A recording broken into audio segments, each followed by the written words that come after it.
Well, we jump into the SEC and the family on the road again and playing against an Auburn team that's playing really well, coming off of a big win at Tennessee, someone that we played for.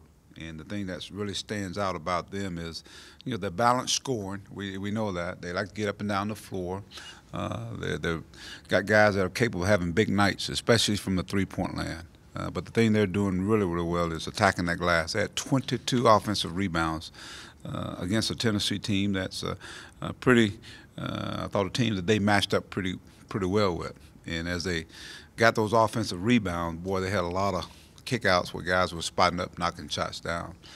So it's a team that's playing well. They'll be playing at home, their first SEC game, so there'll be a lot of emotion going on in that game. So we've got to match the energy, no question about it, and just kind of hang in there and give ourselves a chance to play some good basketball. I think rebounding is going to be big key. Defending, which is the ending part of defending, is rebound the basketball, and we've got to get that out in transition. So it's two teams that like to play up and down the floor. So it should be a great ball game.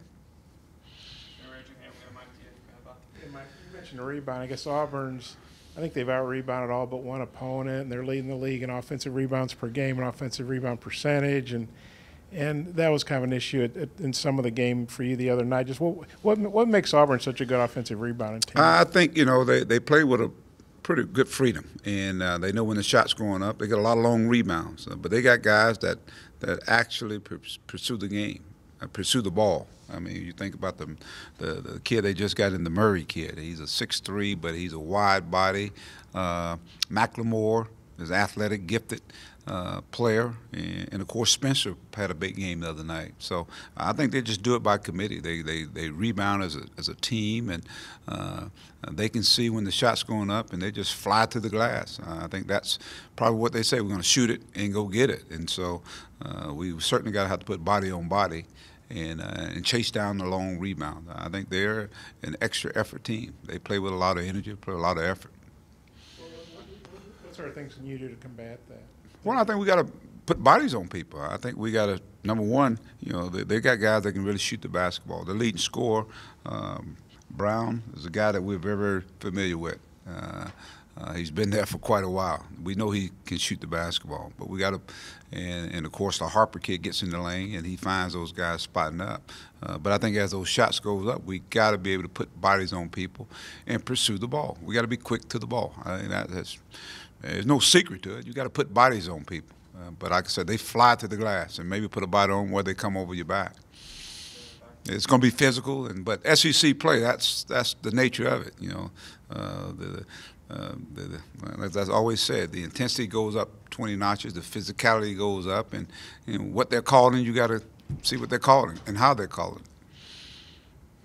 In your two SEC games so far, your bench has combined for 19 points, and Adrio has 10 of those. How do you get the rest of those guys to, really elevate the team? Well, I think number one is I got to trust them. I got to go out and trust them and let them go out and play basketball. I thought, the game here, we played here. I thought we went with the starters quite a few minutes.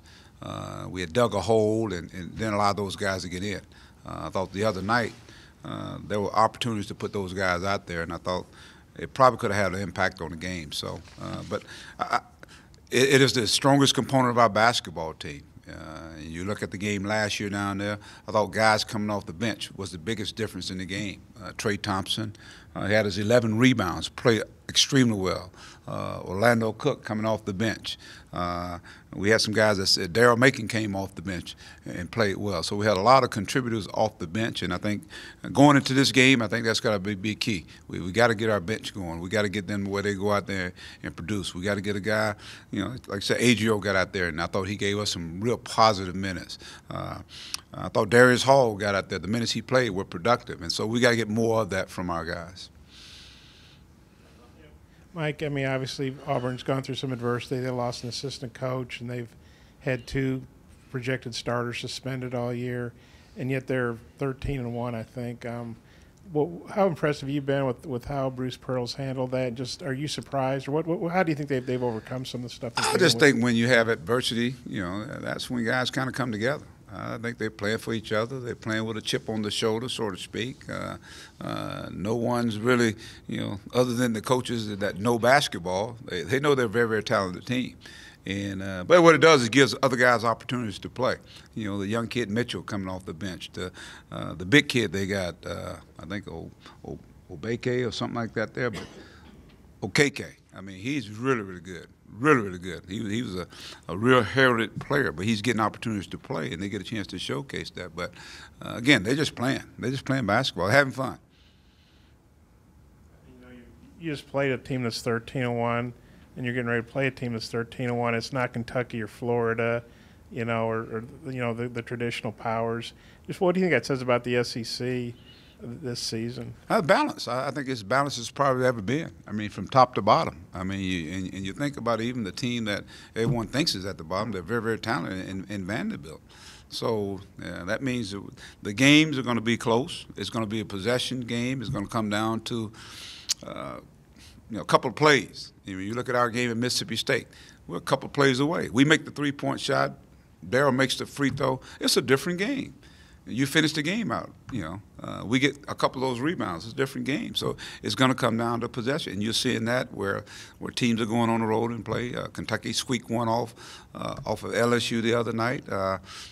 So it just tells you the balance of our league. So whether it be at home or on the road, man, you got to come with it. And you got to play good basketball for 40 minutes. It can't be for 35. It can't be for 30. And that's a tribute to, I think, the coaches, the league, the conference office. I think in the non-conference, you can see that coming. You can see it coming. Now we're in the conference play, and everyone's going at it. Everyone's going at each other. The last two true road games your team has played obviously haven't gone your way. Do you think there's something you can do to help take the success that you're having here in Bud Walton on the road? Make plays. I think that's it. I thought, from the Auburn game to the Mississippi State game, we played a whole lot better. A whole lot better. Just a couple of plays. You look at the free throw line. There's a big discrepancy there. 40 to 12, and we lose by 3. So take away some of those offensive rebounds that they got, and they scored. Make some free throws. Get a couple more stops, then the game it reverses. So we were plays away. I mean, I have no problem with that. The Houston game is just one of those games where you just burn the tape up. So I think we're taking that on the road with us. I think if you saw the second half, I mean, the stats, stats, you can look at stats any kind of way you want to. But I thought in the second half, we played the way we're capable of playing. And at the end of the day, Mississippi State, made a couple more free throws than we did. Surely got a shot to shoot a lot more than we did, but they made a couple more. Mike, CJ obviously was in a really good groove shooting, and he's kind of fallen off the last few games. What do you think's going on with him, and how important is it to get him going again? Well, CJ's playing with a lot of confidence. I think he's just got to be more assertive, be more aggressive. That's all. Be more aggressive, and I look forward to him playing a lot better as we move forward. How good was it to see Adriel play well, and do you think he can, keep going in a good?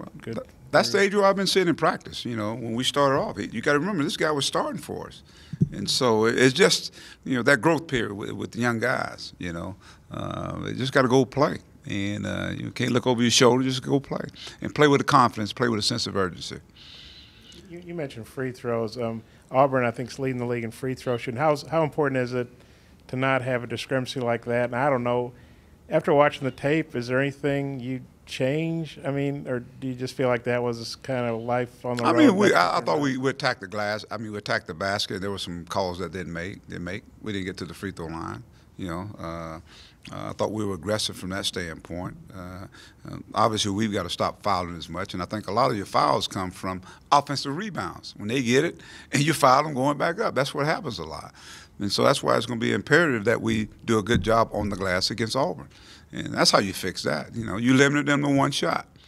You limit them to one shot. And then on the defensive side, you got to keep people in front of you and make them take tough shots. We play defense really good at times, and then at times we haven't played as good as we're capable of playing. But in order to be successful on the road, you can't allow that many free throws to take place. It's surprising that we were that close. But that's why I know we're playing good basketball.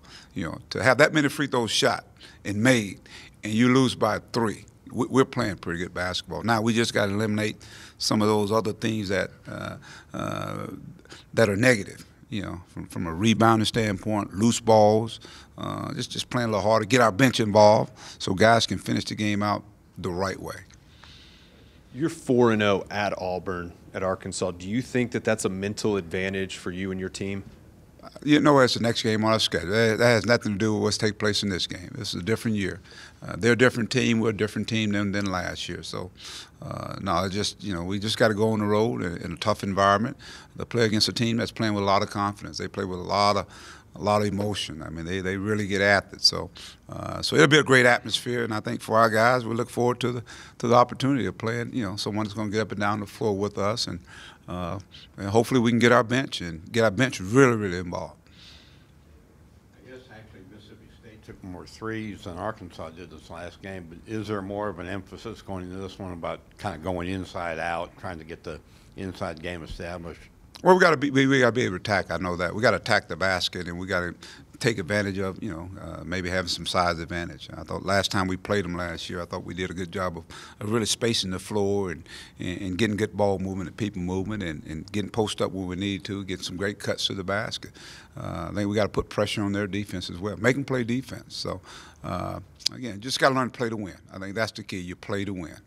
Also, the free throws, is that kind of a mental deal sometimes when they're falling and when they're not, where teams just kind of gets contagious one way or another? Yeah, you just got to get the right guys up there to shoot free. I thought last year we had the right guys shooting, and this year we're not getting the right guys. But we've got to get better at it. I think that we played 2 games, and we're one of the worst free throw shooting teams in the league in the 2 games in conference play. But I think that'll change. I think it's more free throws that you play. I mean, when you don't shoot that many, I mean, we shot 12 the other day. I mean, your numbers are going to look kind of like that. So, but I think we're a much better free throw shooting team than we are. But we got to be able to get to the line, whether it be at home or on the road. We got to be able to get in there and make people foul us. Hey, Mike, at the end of the game, Megan was upset about the walk call, and the TV never showed a replay of what happened. Were you okay with that call? No, well, nah, you know, I don't know if he the move was odd, number one, but the play was not designed for that. So from that standpoint, I don't, you know, it didn't come down to that call. I mean, with 16 seconds on the clock, we wanted to get the attack to the basket. And so it went against what we wanted to take place. And, but that happens. And we want to get a quick score, whether it be a free throw line stop. Now we get the ball again. So it didn't take place. So and they called what they called, and you know, they ain't gonna change it. So that was my message to him. They're not gonna change it. Mike, that was a tough loss. I'm sure you guys felt like you should have won. Just kind of what's your and the team's mindset going back on the road? You know, quick turnaround. Well, we got to fix the things that all cost us in this game right here. And I thought to me, the effort to the glass. I thought the glass really was a big difference. I mean, there were times when the big kid got the ball and we have in our hand, or we be in position, and the basket he made to go up. I mean, just foul him or knock it out of there. We didn't do that. We didn't make the stops when we had to. And then, of course, on the offensive end, I thought we got away from what was really good for us. We made some bad plays. We had a couple of turnovers. We had 3 turnovers in the last 5 minutes. Some critical turnovers that, you know, when you got the lead or when the score was tied up. So it just comes down, you got to execute. You got to be a little bit more detail oriented and finish, and we didn't do that. We didn't get to the line when we needed to get to it. And there were some questionable calls even as Barford went to the basket. I think we were down 2.